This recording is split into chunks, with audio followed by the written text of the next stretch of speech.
Fala pessoal, começando agora o melhor podcast de psicologia do Brasil, o Papo Psicodélico.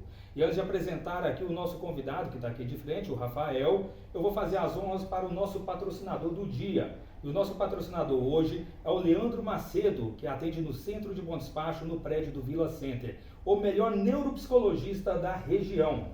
Se precisar de uma consulta com ele, faz o seguinte, clica aqui embaixo, vai estar um link de contato com ele. E aproveita e usa o nosso cupom Psicodélico15, que você ganha 15% de desconto em cada sessão e ainda ajuda essa equipe maravilhosa a ganhar 15 pontos extras na matéria dele. E aqui do meu lado está a Rayane Santos, lindíssima Rayane Santos, que vai apresentar agora o nosso convidado. Boa noite, pessoal. Estamos aqui com o Rafael Carvalho, estudante de psicologia, interessado na área de neuropsicologia, que hoje vai estar passando algumas informações pra gente e algumas curiosidades. E é isso aí, pessoal. Muito obrigado pelo convite. Vai ser um papo da hora. Vamos lá. Eu sou muito leigo na área. Eu até pedi até as nossas meninas aqui da produção, nossas colegas, para fazer uma colinha, para você dar uma instrução para nós. Você que é interessado na área da psicologia, me conta, o que é neuropsicologia? Então, a neuropsicologia, ela tem como a ideia de ser uma perspectiva da psicologia junto com as neurociências. Então ela tenta sempre olhar para esse lado, das funções cognitivas e também olhando para o sistema nervoso central, olhando para o paciente a partir dessas duas perspectivas centrais. Então, Rafael, conta pra gente quais são os principais métodos utilizados em uma avaliação neuropsicológica. Então, Rayane, a avaliação neuropsicológica inicialmente ela começa com a anamnese, que é basicamente uma coleta de dados daquele paciente. Então a gente quer descobrir se ele tem alguma predisposição genética, se ele já tem, talvez ele algum laudo, basicamente tudo que der para saber sobre a vida dele. Coletar dados para a gente conseguir trabalhar com eles mais na frente. Enquanto a gente faz isso, a gente tem que sempre buscar ter uma conexão com aquele paciente, para que gere uma confiança, porque a confiança ela é a base da psicoterapia. É a partir dela que a gente vai conseguir construir os bloquinhos, entende? E para a gente adentrar mais ainda a fundo, para conseguir mais dados ainda, uma coleta de dados melhor daquele paciente, a gente pode usar os testes psicológicos. Tem testes mais específicos, neuropsicológicos, que, por exemplo, a gente pode fazer um teste de memória, por exemplo, um teste de atenção. Varia, vai do que você perceber da necessidade daquilo, sabe? Entendi. Bacana. Interessante. Rafael, agora eu fiquei com uma curiosidade. Você falou de neuropsicologia, neuropsicólogo.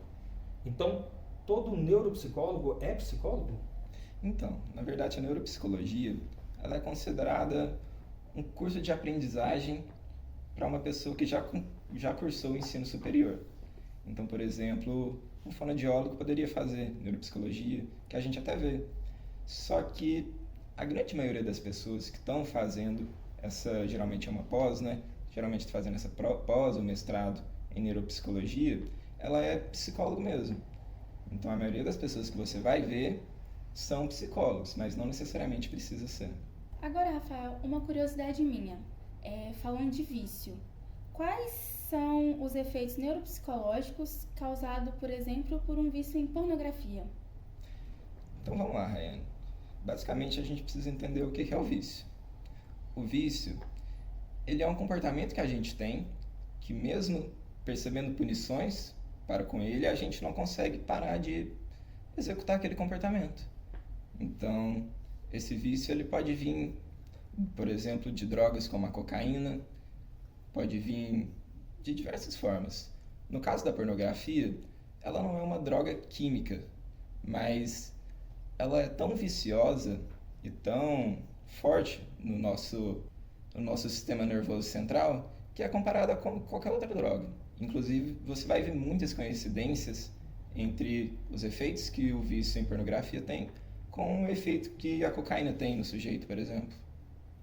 E o vício em pornografia, ele tem algumas diferenças comparadas com outros vícios. Por exemplo, a facilidade. Para um alcoólatra, muitas vezes ele tem que sair de casa, ir num barzinho para beber. Para um viciado em cocaína, ele tem que fazer até algo ilícito para conseguir usar aquela droga. A pornografia, esse acesso é extremamente fácil. Você precisa só de um celular e de um acesso à internet que você tem um mundo de opções ali. Então, para a gente acabar com o vício, a gente tem que sempre modular o ambiente, deixar aquele estímulo o mais difícil possível, sabe? E com a pornografia isso se torna muito difícil. E esse é um dos grandes pesares do vício em pornografia, quando se compara com outros. Do conhecimento que você tem, dos estudos que você faz, tem algum caso que você acha interessante contar pra gente? Olha, eu vou te citar um caso muito famoso. Ele vem de um livro que é até best-seller. O nome do livro é Nação Dopamina. É um livro de uma americana, psiquiatra, que ela vai contando vários casos. E um deles que me chamou a atenção foi o caso de uma pessoa chamada Jacob.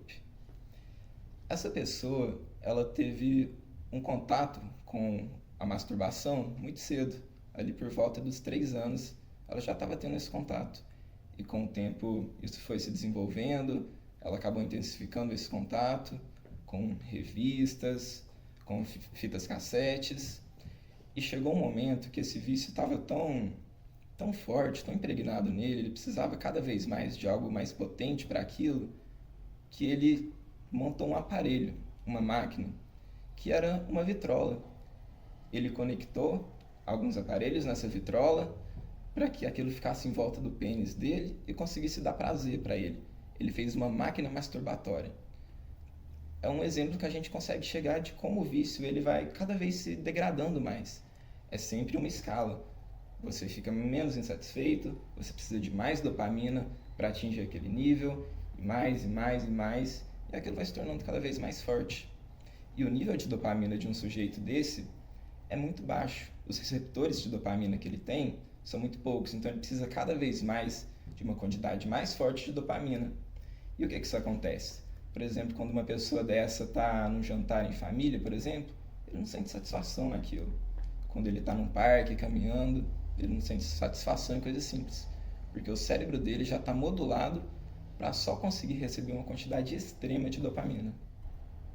Rafael, cara, curioso isso que você está falando, mas você falou muito da dopamina.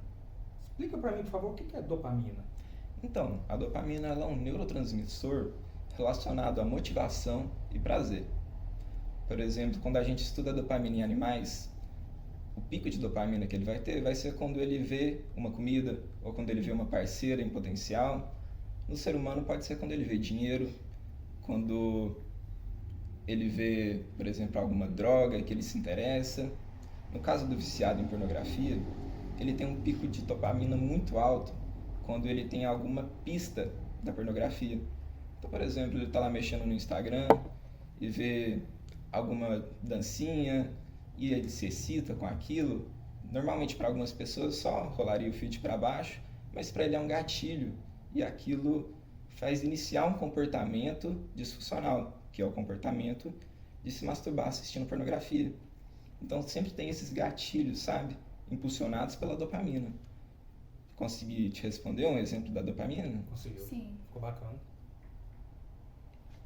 Rafael, você acha que esse vício em pornografia, ele traz algum dano à vida social do indivíduo? Olha, com certeza. Como eu já tinha falado, ele faz os receptores de dopamina do sujeito ficar muito baixo. Então, prazeres comuns, mundanos, para ele não significa muito mais. Isso eu imagino que a gente já consegue ver o quão pode afetar a vida social daquele sujeito. E quando a gente entra, por exemplo, num possível relacionamento que esse sujeito está, a gente pode ir para problemas sexuais. Ele pode conseguir não ter mais ereção, ele pode ter ereção, mas não conseguir terminar, chegar no ápice daquilo. São inúmeros os efeitos que podem ter. Para finalizar aqui, Rafael, me conta, o neuropsicólogo ele vai contar com a ajuda de outros profissionais para o tratamento, por exemplo, no caso do vício da pornografia? Olha, uma equipe multidisciplinar ela é sempre bem-vinda, nesse caso principalmente. Se for possível, uma sexóloga, uma psicóloga nessa área de sexologia seria interessante, um psiquiatra pode ser muito interessante, nesse caso do livro, por exemplo. Pode ser necessário o uso de medicamentosos. Então, uma equipe multidisciplinar ela consegue trazer diversas perspectivas, consegue fazer uma intervenção mais ampla e mais completa daquele sujeito. Então, pessoal, ficamos por aqui. Esse foi o nosso Papo Psicodélico de hoje. Agradeço a cada um que está acessando esse vídeo. Despeço de você, Rafael. Muito obrigada pela sua presença aqui hoje. Obrigada pela sua presença, Eu que Arthur. agradeço. Eu que agradeço pela oportunidade de estar aqui, pessoal. Gostamos muito de ter sua presença aqui. Tenho certeza que o pessoal de casa também deve ter aprendido bastante com esse vídeo. Muito obrigada. Valeu.